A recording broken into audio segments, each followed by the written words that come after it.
So the blazing salads.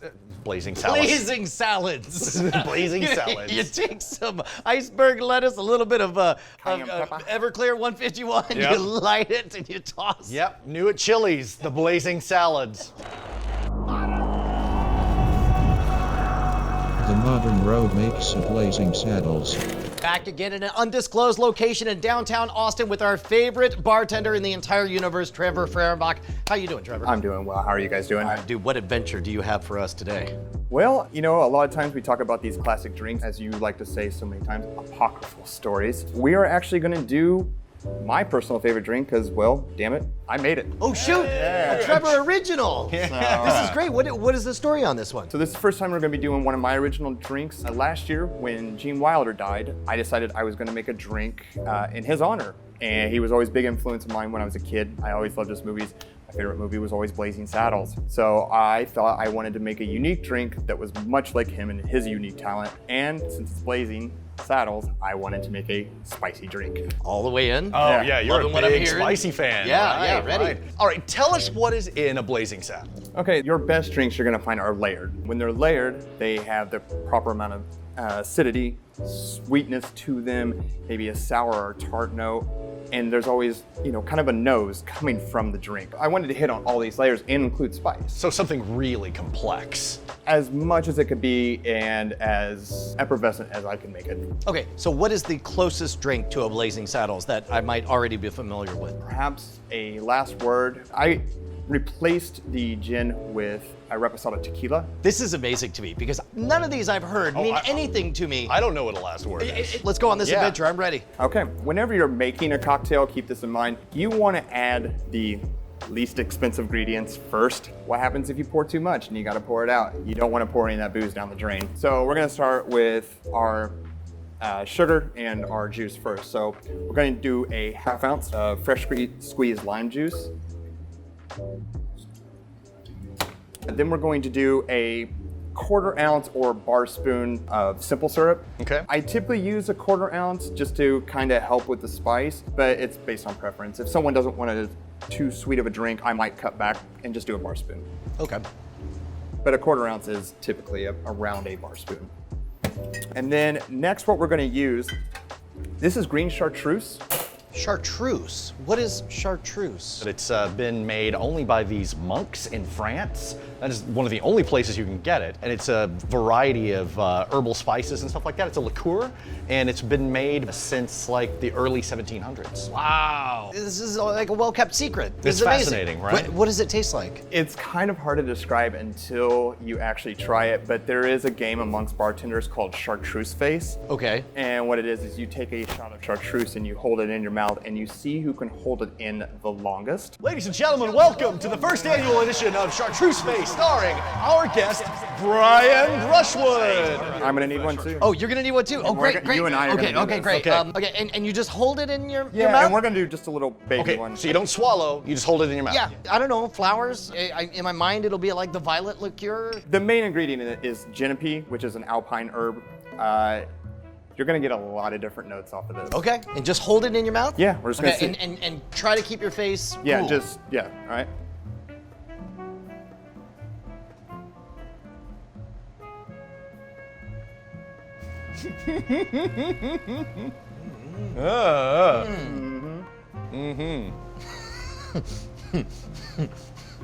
I'm swallowing mine. Oh, just spit it out.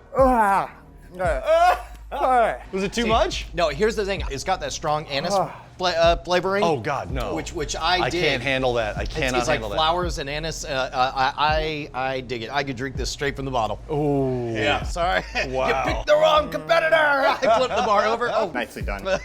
Now, chartreuse is somewhat expensive, right? Yeah, so if oh, you're now it's soap. That's weird. like I Sorry. said, you're gonna get a lot of different notes. Yeah. So yes, chartreuse tends to be expensive. You're gonna pay upwards and over $50 a bottle. Wow. So there are alternatives, and this is Dolin, which is pretty big in the vermouth family. They tend to produce a lot of vermouth. This is the main component of chartreuse. Like I said, this is the genepy root or herb, and you can use this in place of chartreuse. It doesn't taste exactly like it. You can tell a difference, but if you're looking for a less expensive option, then I would go with this. I am going to use green chartreuse in this drink today so that you get the full effect of this drink. Now, when you're mixing chartreuse, you want to be careful of not putting too much.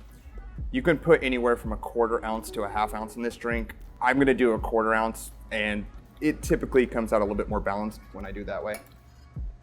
Next, we're going to use, I'm sure everyone has seen this, put into a champagne glass. Oh, st-germain, okay. I'm not familiar. What is this, another liqueur? Or? Yes, this is an elderflower liqueur. This is hand-picked elderflowers and then turned into a liqueur, much like the creme de violet from the aviation. Yeah. It is a flower that they turn into a liqueur. This was produced by the Bacardi company. This is a very, I mean, as far as spirits go, very new because it was released in 2006. You add this to any glass of really crappy champagne and it'll turn it right around. So we're gonna do a 1/2 ounce of this. This is also a good substitute because it can replace sugar because of the sweetness in it. Oh, okay.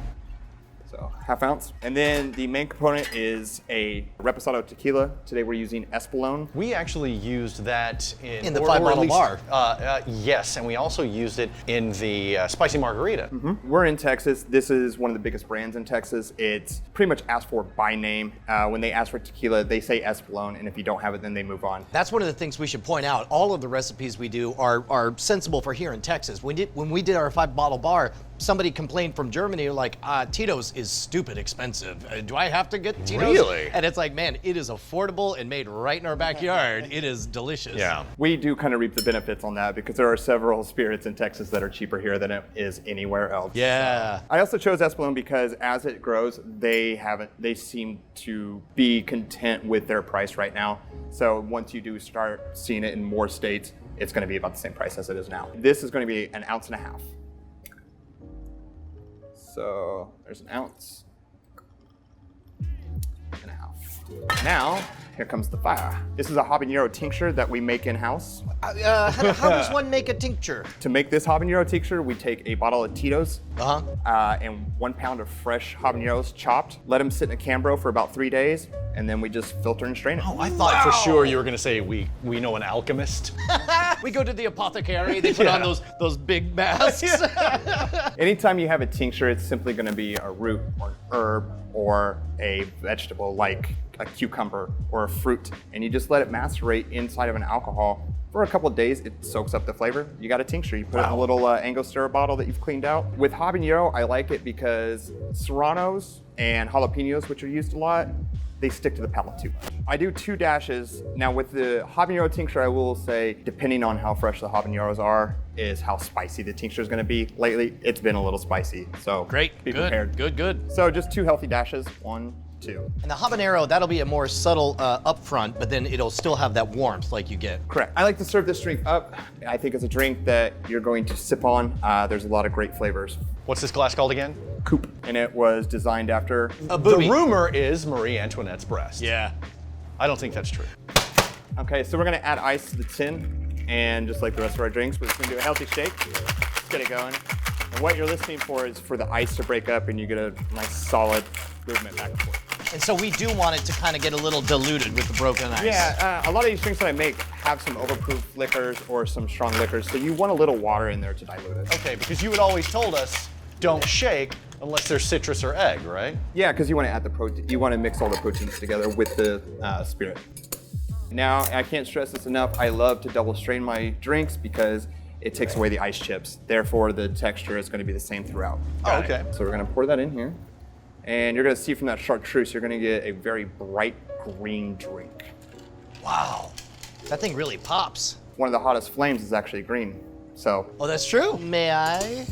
well, Oh, he's got to garnish it. one Oh, wait, more oh. thing. It wouldn't be complete without one of my ridiculous garnishes. Okay. Oh, it used a match as a garnish. That's amazing. Clever. Of course.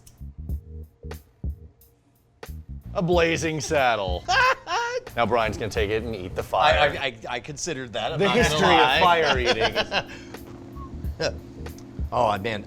You know, I didn't think about it, but that sulfur blast that you get, that's going to affect the flavor profile for me. I actually have another version of this drink when it has mezcal in it, in which mezcal is a, for lack of better words, we'll say a smoky tequila.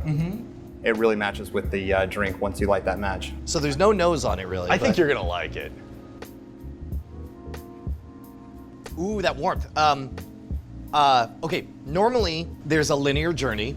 This is so much in parallel all at once. It is smooth and easy and warm.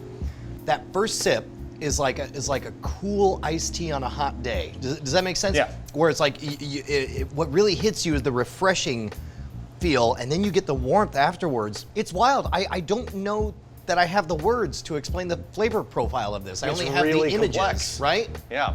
Okay, so we've got lime juice in there, we've got simple syrup, some chartreuse, some st-germain, Reposado tequila from Espolòn. espolòn reposado tequila, and 2 dashes of habanero tincture, and finish that- off with a matching cherry.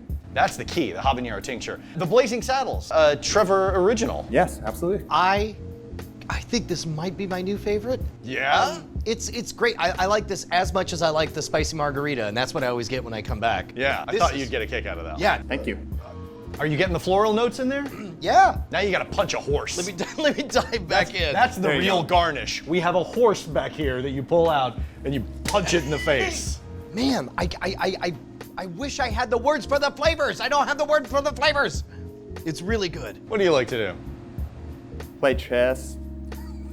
Screw. Let's play chess.